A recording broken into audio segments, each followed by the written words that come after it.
आज हम class 11 physics का चैप्टर जो हम कर रहे थे जिसका नाम है वर्क एनर्जी एंड पावर, उससे रिलेटेड कुछ न्यूमेरिकल कर लेते हैं।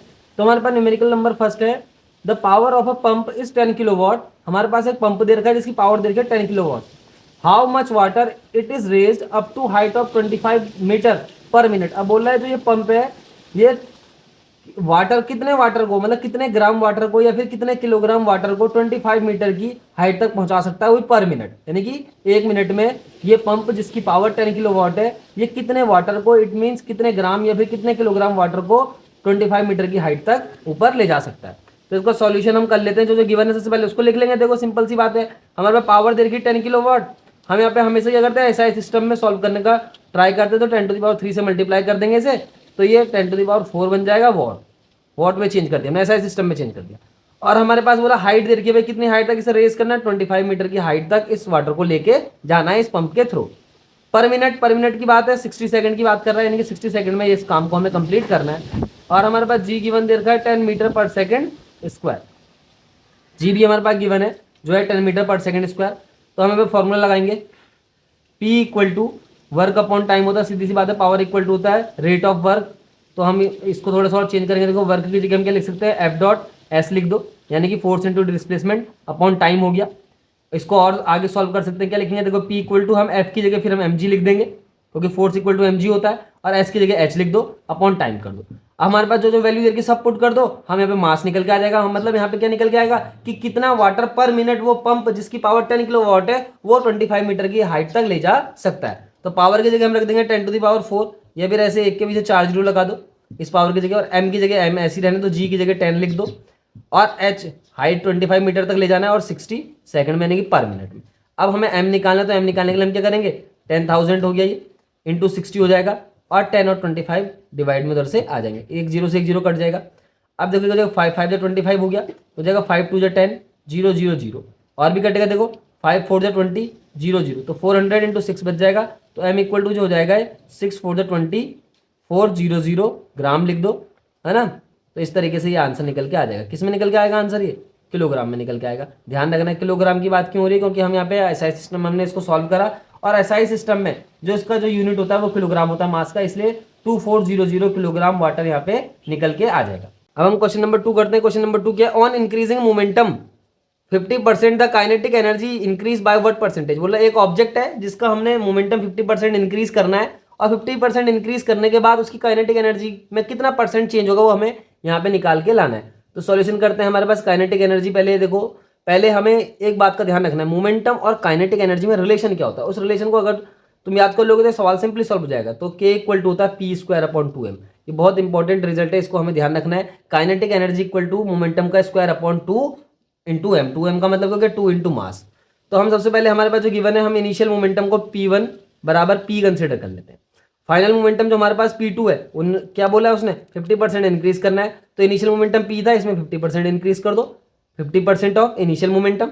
तो कुछ इस तरीके से निकल के आ जाएगा, 3p/2 निकल के आ जाएगा। तो जो फाइनल मोमेंटम है वो P2 हो गया, जिसको हमने 3p/2 लिख दिया। अब बोला काइनेटिक एनर्जी, उसका K1 था, उसको K कंसिडर कर लो, एंड K2 को जो है हमें फाइंड आउट करना है, या फिर K2 को क्या करो, K1 को हमने K कंसिडर करा, ठीक है, K2 को भी कुछ कंसिडर कर लो, K डैश कंसिडर कर लो, चलो, है ना। यहाँ पे कंसिडर करना है क्योंकि काइनेटिक एनर्जी तो गिवन नहीं है, तो पहले कंसिडर ही करना पड़ेगा। तो काइनेटिक एनर्जी K1 जो है इनिशियल काइनेटिक एनर्जी वो K है। जब ऑब्जेक्ट का मोमेंटम P1 है, P1 बराबर P है, तब उस ऑब्जेक्ट की काइनेटिक एनर्जी K1 बराबर K है।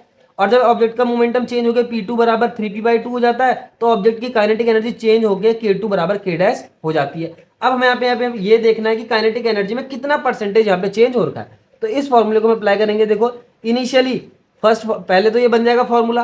कब बनेगा ये फॉर्मूला, जब ऑब्जेक्ट इनिशियल पोजीशन पे होगा, मतलब उसका शुरू में काइनेटिक एनर्जी हमने K कंसीडर करा, और उसका जो इनिशियल मोमेंटम वो P है, तो इनिशियली जो उसका काइनेटिक एनर्जी ऑब्जेक्ट में इतना होगा अकॉर्डिंग टू मोमेंटम P। अब क्या हो गया, देखो अब हम यहाँ पे केस चेंज हो गया K2, ये तो बात हो गई K1 के लेने की, K1 की बात हो रही है। अब K2 की बात आ गई, तो K2 बराबर K डैश हमने कंसिडर करा, तो हम फॉर्मूला लगाएंगे K2 बराबर क्या हो जाएगा, देखो P2² अपॉन 2m। यहाँ पे भी तो हमने वही करा था, K1 बराबर क्या लगाया हमने, P1² अपॉन 2m। इसी तरीके से K2 बराबर P2² अपॉन 2m। K2 की जगह K डैश हम कंसिडर करके चल रहे हैं, P2 की जगह हमने क्या बोला भाई, 3p/2, तो 3p/2 का होल स्क्वायर भी करना है, अपॉन 2m भी है। तो यहाँ पे K डैश निकल के जो आ रहा है वो कुछ इस तरीके से आएगा, देखो 9 पी स्क्वायर अपॉन 2 जब 4 और 4 नीचे आएगा इसके साथ मल्टीप्लाई होगा तो 8m हो जाएगा। इस तरीके से हमें चेंज इन काइनेटिक एनर्जी को परसेंटेज में निकालना है, तो हम कैसे निकालेंगे भाई, हम लिखेंगे percentage change in kinetic energy, percentage change in kinetic energy, kinetic energy में कितना परसेंटेज चेंज हो रहा है, तो हम क्या लिखेंगे, किस तरीके से लिखेंगे, के डैश माइनस के, इतना तो चेंज हो रहा है काइनेटिक एनर्जी में क्योंकि उसकी पहले काइनेटिक एनर्जी के थी फिर के डैश हुई, तो इतना चेंज हो रहा है काइनेटिक एनर्जी में, अपॉन उसका इनिशियल काइनेटिक एनर्जी और मल्टीप्लाई 100। यही क्या है, परसेंटेज में बदलने का क्या फॉर्मूला हो जाएगा, के डैश फाइनल काइनेटिक एनर्जी, के उसकी क्या इनिशियल काइनेटिक एनर्जी और ये के उसकी इनिशियल काइनेटिक एनर्जी। तो इस तरीके से हम के डैश की जगह हम क्या रखेंगे, देखो 9p स्क्वायर अपॉन 8m रख सकते हैं, क्या रख सकते हैं, या फिर हमको इसको इस तरीके से भी लिख सकते हैं, देखो ना थोड़ा चेंज करके, इसको आप इस तरीके से लिख सकते हो पी स्क्वायर अपॉन 2m और 9/4 ऐसे करके, ऐसे भी तो लिख सकते हैं हम इसको, 9/4 को आगे लिख दिया, 1/2 पी स्क्वायर अपॉन 2m लिख दिया, तो 9/4 हो गया ये। और पी स्क्वायर अपॉन 2m क्या है actually, P square upon 2m जो है उसका इनिशियल काइनेटिक एनर्जी है के, तो के डैश की जगह हम 9/4 के भी लिख सकते हैं, देखो तो इस के डैश की जगह हम लिखेंगे 9/4 के माइनस के अपॉन के इंटू 100। तो ये इधर जाके देखो एलसीएम लेके इधर मल्टीप्लाई होगा तो 9k माइनस 4k हो जाएगा, वो 5k हो जाएगा, अपॉन 4 नीचे आ जाएगा और उसके अपॉन में k है तो k इसके साथ आ जाएगा। इस तरीके से सिंपल एल्जेब्रिक मैथ हमने सिंपली इस्तेमाल करी तो सॉल्व हो जाएगा। तो k से k कटेगा, 4 से कटेगा 4 टू जा 8 हो गया, कितना बचा 20, 4 5 जा, अब इसको मल्टीप्लाई कर देंगे तो ये हो जाएगा 125%, यानी कि जो इसकी काइनेटिक एनर्जी है उसमें जो चेंज आएगा वो 125% का चेंज निकल के आ जाएगा। तो ये देखो बहुत आसान सवाल था, तो इस तरीके से क्या होता है सवाल सॉल्व हो जाता है। अब हम क्वेश्चन नंबर 3 कर लेते हैं। क्वेश्चन नंबर 3 हमारे पास क्या है भाई, a particle under the force F equal to C X move from x equal to 0 to x equal to x1, the work done in this case. देखो बहुत आसान सा सवाल है, देखो वर्क डन का फॉर्मूला लगाएंगे, वर्क डन का फॉर्मूला जो होता है वो होता है F.S। यहाँ पे क्या करना है, हमें लिमिट भी दे रखी है कि जो वर्क है वो x इक्वल टू 0 पोजिशन से x equal to x1 position तक, जब तक ऑब्जेक्ट जाता नहीं है उस पोजीशन तक उसका वर्क निकालना है। मतलब इनिशियली जो ऑब्जेक्ट है वो ओरिजिन पे है समझ लो, फिर ऑब्जेक्ट को क्या करें x1 डिस्टेंस तक ड्रैग करना है, तो x1 डिस्टेंस तक ड्रैग करने में उस फोर्स F बराबर cx के कारण उस ऑब्जेक्ट पे कितना वर्क हो रहा है, तो कैसे लिख देंगे, देखो इंटीग्रेशन लगाएंगे, कहां से कहां तक, जीरो से लेके कहां तक लेके जा रहे हैं ऑब्जेक्ट को लेके जा रहे हैं हम x1 पोजीशन तक, और F डॉट dx हो जाएगा। F डॉट dx क्या है भाई, F फोर्स हो गया, dx डिस्प्लेसमेंट हो गई, तो फोर्स इंटू डिस्प्लेसमेंट वैसे भी वर्क होता है भाई। यहाँ पे लिमिट लगा दी है कि जो हमारे पास ऑब्जेक्ट है उसको 0 पोजीशन से लेके x1 पोजीशन तक लेके जाया जा रहा है, तो 0 टू x1 लिमिट लग जाएगी, और F की जगह हम cx रख देंगे और ये dx हो जाएगा। देखो एक बात का और ध्यान रखना, यहाँ पे ये c तो कॉन्स्टेंट है, ये बाहर आ जाएगा, 0 टू x1 लिमिट लगा देंगे और x dx, ये फंक्शन x का हो गया और x के रिस्पेक्ट में ही हम इंटीग्रेट कर रहे हैं तो आसानी से इंटीग्रेट हो जाएगा। कौन सा फॉर्मूला लगाएंगे भाई, इंटीग्रेशन x की पावर n dx बराबर क्या होता है, x की पावर n+1 होता है अपॉन n+1 होता है। तो यहाँ पे हमने सिंपल सा फॉर्मूला लगाया c, और यहाँ पे इसका इंटीग्रेशन कर देंगे, तो इंटीग्रेशन इस फॉर्मूले के अकॉर्डिंग जब आप करेंगे तो x स्क्वायर अपॉन 2 आ जाएगा। तो 0 टू x1 हमने लिमिट लगा दी। अब हम क्या करेंगे, पहले अपर लिमिट पुट करेंगे भाई, यानी कि x की जगह x1 रख देंगे अपॉन 2, फिर x की जगह 0 रख देंगे, 0 का स्क्वायर अपॉन 2, तो कुल मिला के जो यहाँ पे वर्क डन निकल के आ रहा है वो वर्क डन कितना निकल के आ रहा है भाई, हाफ c x1 स्क्वायर। इस तरीके से total work done in this case, जिस केस की उसने बात करी, एक ऑब्जेक्ट है इनिशियली 0 पोजीशन पे, उसको x1 पोजीशन तक ले गए तो इतना वर्क डन हमें करना पड़ेगा। हमारे पास क्वेश्चन नंबर 4 है, इसको भी देख लेते हैं। क्वेश्चन नंबर 4 क्या है, फाइंड द वर्क डन इस पॉजिटिव और नेगेटिव और जीरो। हमें क्या करना है, यहाँ पे हमें 3-4 केस दे रखे हैं, हमें बताना है कि वर्क डन जो है पॉजिटिव होगा, नेगेटिव होगा या जीरो होगा, मतलब सिंपल वन वर्ड आंसर है। तो वन वर्ड तो देखो आसानी से हो जाता है, work done by a man in lifting a bucket in out of well by means of rope tied to the bucket. उसने क्या बोला, एक आदमी है जो क्या कर रहा है, कुएं से बाल्टी को बाहर खींच रहा है, और वो बोला कितना वर्क डन उस आदमी को करना पड़ेगा उस बाल्टी को बाहर खींचने में। मतलब जो वर्क डन होगा वो किस साइन का होगा, पॉजिटिव साइन का वर्क डन होगा, नेगेटिव साइन से होगा वर्क डन। तो सीधी सी बात है, देखो पहले क्वेश्चन का सॉल्यूशन एक्सप्लेनेशन कुछ इस तरीके से लिख सकते हैं, सिंस क्या है, देखो since force applied by man is in the same direction as that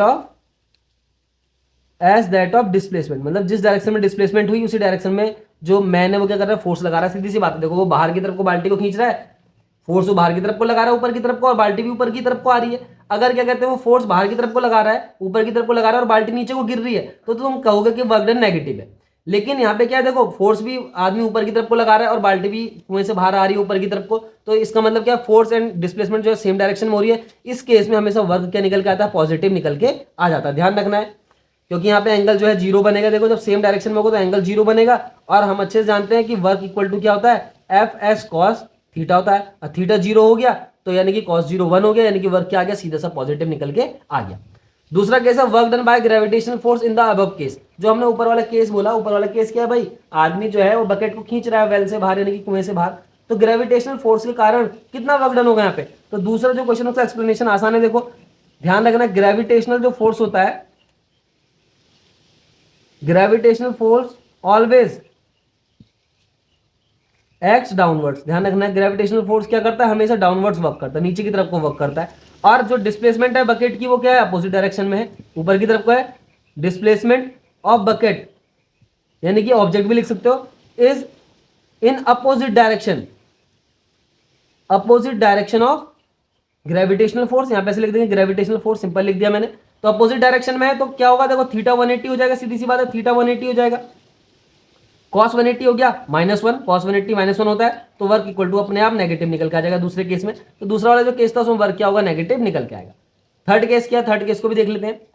work done by friction on a body sliding down है इंक्लाइन प्लेन। देखो सीधी सी बात है, फ्रिक्शन के कारण यहाँ पे वर्क डन निकालना है, तो हमें तो फ्रिक्शन क्या करता है, ऑब्जेक्ट के मोशन का अपोज करता है, यानी कि ऑब्जेक्ट जिस तरफ को डिस्प्लेस हो रहा होता है ठीक उसके अपोजिट डायरेक्शन में फ्रिक्शन वर्क कर रहा होता है। एक ऑब्जेक्ट है, मान लो इस तरीके से, ये एक सरफेस पे रखा हुआ है और ये इस तरफ को क्या कर रहा है, मूवमेंट कर रहा है, इस तरफ को मूवमेंट कर रहा है, और इस पे फ्रिक्शन फोर्स किस तरफ लग जाएगा, इस तरफ लग जाएगा, फिर एफ आर। ध्यान सीधी सी बात है, देखो अगर इसकी डिस्प्लेसमेंट इस डायरेक्शन में है, यानी कि इस तरीके से मान लो कि ये इस तरफ को डिस्प्लेस हो रहा है एक्स डायरेक्शन में, और जो रजिस्टिव फोर्स होगा वो क्या होगा, ठीक इसके अपोजिट डायरेक्शन में लगेगा। तो हमेशा फ्रिक्शन जो होता है वो क्या होता है, ऑब्जेक्ट के डिस्प्लेसमेंट के ठीक अपोजिट डायरेक्शन में ही लगता है। तो यहाँ पे जो उसने बोला है कि फ्रिक्शन के कारण फोर्स हमें यानी कि वर्क डन फाइंड आउट करना है, तो फ्रिक्शन तो हमेशा ही क्या होगा, देखो डिस्प्लेसमेंट के ठीक अपोजिट डायरेक्शन में होगा। सीधी सी बात होती है, जिस डायरेक्शन में बॉल मूवमेंट कर रही होती है, मान लो एक बॉल है उसको हमने फेंका तो कुछ दूर जाके क्या होती है, रुक जाती है। क्या हो रहा है, देखो उसमें कि बॉल जा रही है भाई सरफेस पे, तो उस पर एक आगे को फोर्स लग रहा है, डिस्प्लेसमेंट किस डायरेक्शन में हो रही है, उसको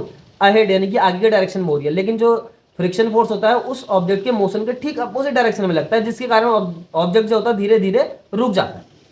तो इस तरीके से सीधी सी बात हो गई भाई कि हमें फ्रिक्शन के कारण फोर्स निकालना है, तो वर्क सीधा नेगेटिव निकल के आ जाएगा, क्योंकि यहाँ पे थीटा फिर 180 बनेगा, क्योंकि फ्रिक्शन फोर्स और डिस्प्लेसमेंट दोनों अपोजिट डायरेक्शन में होंगे। अब लास्ट केस क्या है, work done by applied force on a object moving on a rough horizontal plane with uniform velocity. उसने क्या बोला, एक ऑब्जेक्ट है या फिर एक ऑब्जेक्ट है, मतलब वो ऑब्जेक्ट क्या है भाई, एक रफ इंक्लाइन प्लेन पे मूवमेंट कर रहा है इन अ पर्टिकुलर डायरेक्शन, चाहे वो किसी भी डायरेक्शन में कर रहा है, वो भी यूनिफॉर्म वेलोसिटी के साथ। ऐसा कुछ नहीं है ना, क्या बोला उसने, सीधी सी बात है, एक रफ हॉरिजॉन्टल प्लेन पे एक ऑब्जेक्ट यूनिफॉर्म वेलोसिटी से मूवमेंट कर रहा है, तो उस पर कितना वर्क डन होगा। तो वर्क डन सीधी सी बात है, देखो अप्लाइड फोर्स, उसने एक चीज और बोली, अप्लाइड फोर्स के कारण। देखो जब भी ऑब्जेक्ट क्या करेगा, मूवमेंट करेगा किसी भी सरफेस के ऊपर, तो उस पर कुछ ना कुछ फोर्स अप्लाई हो रहा होगा, तभी जाके वो क्या करेगा, मूवमेंट करेगा। तो अप्लाइड फोर्स और डिस्प्लेसमेंट क्या होगी, इस केस में भी सेम डायरेक्शन में निकल के आएगी अपने आप। तो सेम डायरेक्शन में अगर निकल के आती है तो वर्क इस केस में भी पॉजिटिव निकल के अपने आप आ जाएगा।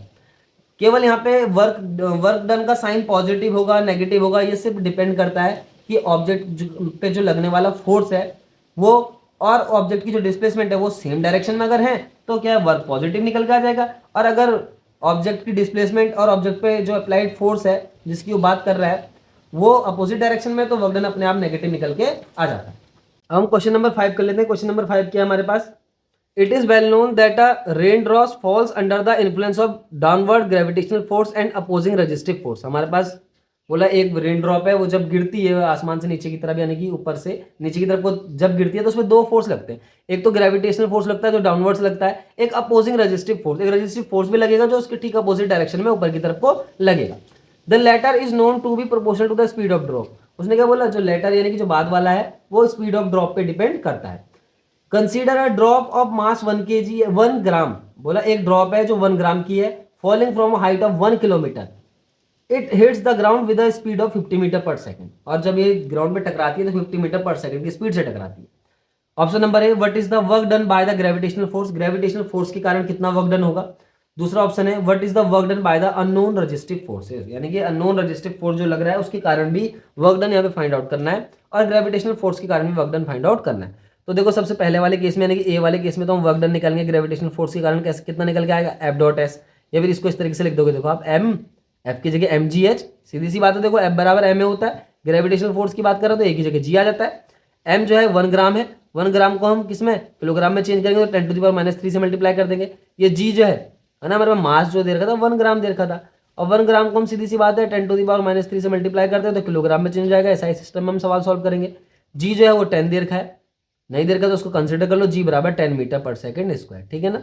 इस तरीके से एच हाइट देखिए 1 किलोमीटर की, 1 किलोमीटर को हम मीटर में बदलने के लिए 10⁻³ से फिर मल्टीप्लाई कर देंगे, तो ये इससे ये कैंसिल हो गया, 10⁻³ है, 10⁻+3 है, तो ऐसे कैंसिल तो होता नहीं है। ये होता क्या, देखो ये 10⁻³ होगा और ये +3 हो जाएगा, क्योंकि बेस से में पावर ऐड हो जाएंगी, इंटू ये 10 है ही, 10⁻³ + 3 10⁻0 हो जाएगा, और ये 10 हो गया। 10⁻0 का मतलब हमेशा 1 है, किसी की पावर 0 हो तो क्या निकल के आता है, 1 निकल के आता है ना। तो ये 10 हो गया इक्वल टू 10 जूल वर्क निकल के आ गया, वो भी किसके कारण, ग्रेविटेशनल फोर्स के कारण। अब उसने बोला what is the work done by the unknown resistive force. अब अननोन रेजिस्टिव फोर्स के कारण वर्क डन निकालना है, तो टोटल वर्क डन जो होगा वो कैसे होगा, देखो जब वर्क डन टोटल जो होता है वो किसके बराबर होता है, टोटल वर्क डन लिख दो, वर्क की जगह लिखो total work done, total work done वो किसके बराबर होगा भाई, change in kinetic energy of the object, यानी काइनेटिक एनर्जी की जो काइनेटिक एनर्जी ऑब्जेक्ट की जो चेंज होगी, ठीक वो किससे चेंज होती है, उसमें होने वाले वर्क के कारण, क्योंकि ये एनर्जी वर्क एनर्जी थ्योरम जो है उसका स्टेटमेंट भी यही बोलता है कि total work done on any object is equal to the change in its kinetic energy. तो टोटल वर्क डन क्या है भाई, एक तो ग्रेविटेशनल फोर्स के कारण जिसको हम डब्ल्यू जी लिख लेते हैं, यहाँ पे डब्ल्यू जी से डिनोट कर लेते हैं, है ना, ये ग्रेविटेशनल फोर्स के कारण वर्क निकाला, और एक जो वर्क है वो हम रजिस्टिव फोर्स के कारण निकाल लें, और equal to change in the kinetic energy. ये हो गया ग्रेविटेशनल फोर्स के कारण वर्क उस रेन ड्रॉप पे, और ये रजिस्टिव फोर्स के कारण वर्क उस रेन ड्रॉप पे। अब ये क्या है, ये डेल्टा के है, डेल्टा के को अलग से देखो सॉल्व कर लो, डेल्टा के काइनेटिक एनर्जी का चेंज है, तो ½ mv² - ½ हो जाएगा। अब इनिशियली जो ड्रॉप है वो जब हम उसको मैक्सिमम हाइट पे देखेंगे तो वहां पे उसका वेलोसिटी क्या होगा, 0 होगा, क्योंकि वो फ्री फॉल होगा। v जो है वो हमारे पास 50 मीटर पर सेकंड दे रखा है, तो ½ इंटू m की जगह हम 1 इंटू 10⁻³ रख देंगे, उसे किलोग्राम में चेंज करने के लिए v की जगह हम 50 रख देंगे, वो 50 का स्क्वायर हो जाएगा इस तरीके से। तो ये हो जाएगा 10⁻³ तो है ही, अपॉन 2 है, इंटू ये 50 का स्क्वायर देंगे, 2500 कर देंगे इसको, है ना। अब ये 2 से कट जाएगा भाई, 2 1 2 2 2 4 और 2 5 10 0, तो ये हो जाएगा 1250 इंटू 10⁻³ तो 10⁻³ यानी कि इसे 1.25 जूल भी लिख सकते हैं, यानी कि डेल्टा के जो है वो 1.25 जूल आएगा भाई, change in kinetic energy. W G हमारे पास गिवन दे रखा है 10 हम निकाल के आ गए, plus W R resistive force के कारण वर्क, और यह ग्रेविटेशनल फोर्स के कारण वर्क।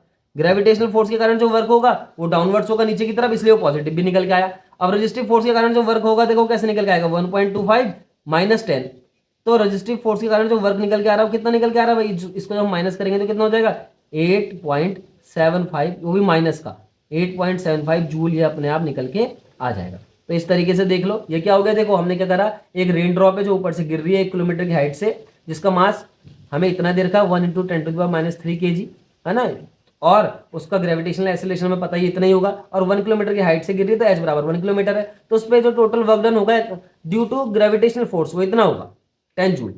हमें बोला कि उस ऑब्जेक्ट पे लगने वाला फोर्स निकालना है, ऑब्जेक्ट नहीं मतलब उस किसकी बात करें, रेन ड्रॉप की, तो इस रेन ड्रॉप पे लगने वाला फोर्स निकालना है, वो भी रजिस्टिव फोर्स। रजिस्टिव फोर्स का मतलब क्या है, ग्रेविटेशनल फील्ड के यानी कि ग्रेविटेशनल फोर्स के अकॉर्डिंग, यानी कि अपोजिट डायरेक्शन में। रेन ड्रॉप नीचे को गिर रही है तो उस रेन ड्रॉप पे ऊपर की डायरेक्शन में जो फोर्स लग रहा है अपवर्ड डायरेक्शन में, उसको हम रजिस्टिव फोर्स कहेंगे। तो वो क्या हो गया, वो निकालना है हमें। तो कैसे निकालेंगे देखो, तो मैंने बोला कि कहते हैं किसी ऑब्जेक्ट पे लगने वाला जो टोटल वर्क डन है, यानी कि या फिर किसी ऑब्जेक्ट के द्वारा किया जाने वाला जो टोटल वर्क डन है वो उसकी उस ऑब्जेक्ट की काइनेटिक एनर्जी में होने वाले चेंज के बराबर होता है, ये वर्क एनर्जी थ्योरम हमें कहती है। तो सीधी सी बात है, the total work done on any object is equal to the change in its kinetic energy, it is the statement of work energy theorem. तो टोटल वर्क डन क्या होगा, देखो अब एक तो ग्रेविटेशनल फोर्स के कारण वर्क हो रहा है, एक रजिस्टिव फोर्स के कारण वर्क हो रहा है, तो टोटल वर्क डन इस तरीके से निकल के आया। और डब्ल्यू जी हम निकाल चुके हैं, डेल्टा की मैंने तुमको बताया कैसे निकालना है, change in its kinetic energy, और डब्ल्यू आर इस तरीके से निकल के आ जाएगा, जो नेगेटिव निकल के आएगा, सीधी सी बात है, क्योंकि रजिस्टिव फोर्स जो है वो रेन ड्रॉप के मोशन के यानी कि उसके डिस्प्लेसमेंट के ठीक अपोजिट डायरेक्शन में लगेगा। तो इस तरीके से हमने क्या करा भाई, 5 क्वेश्चन करे वर्क एनर्जी थ्योरम से रिलेटेड। एक क्वेश्चन बहुत इंपॉर्टेंट था, तो इस क्वेश्चन को समझना बहुत जरूरी है। मैंने पहले भी बोला है कि फिजिक्स में जो है तुम्हें न्यूमेरिकल लगाने बहुत जरूरी है, न्यूमेरिकल जितने ज्यादा लगाओगे तुम्हारा जो है थ्योरेटिकल पार्ट ऑफ फिजिक्स का अपने आप स्ट्रांग होता चले जाएगा। तो इस तरीके से हमने क्या करा इस चैप्टर में, यानी कि वर्क एनर्जी थ्योरम के इस पार्ट में हमने क्या करा, 5 न्यूमेरिकल सीखे। 5 न्यूमेरिकल बहुत इंपॉर्टेंट थे और तुम्हें ये अच्छे से ध्यान भी रखना है, इनका सॉल्यूशन इजीली है, कोई मुश्किल भी नहीं। Thank you.